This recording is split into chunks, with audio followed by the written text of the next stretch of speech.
بسم الله الرحمن الرحيم والمرسلات عرفا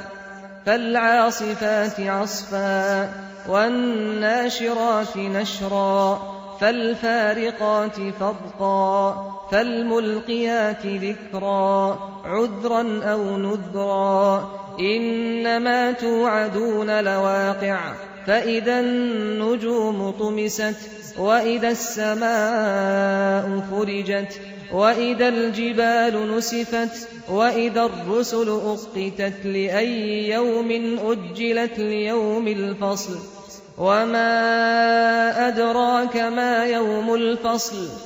ويل يومئذ للمكذبين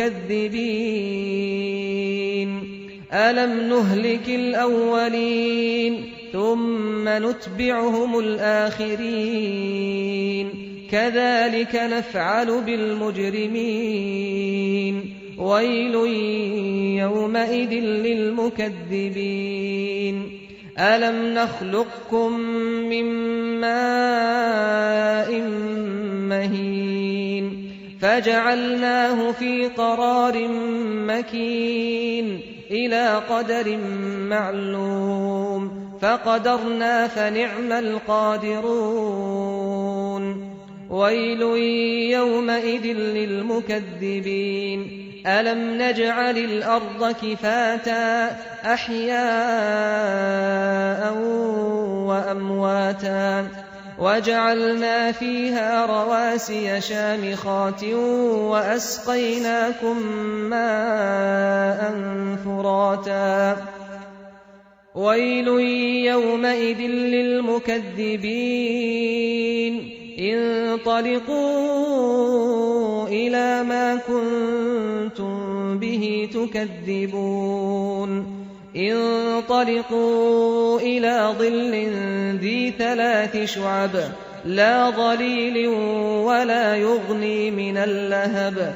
إنها ترمي بشرر كالقصر كأنه جمالة صفر ويل يومئذ للمكذبين هذا يوم لا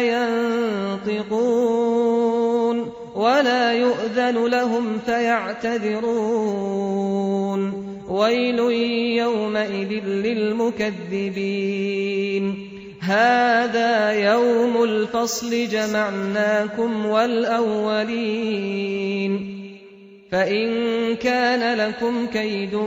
فكيدون ويل يومئذ للمكذبين إن المتقين في ظلال وعيون وفواكه مما يشتهون كلوا واشربوا هنيئا بما كنتم تعملون إنا كذلك نجزي المحسنين ويل يومئذ للمكذبين كلوا وتمتعوا قليلا إنكم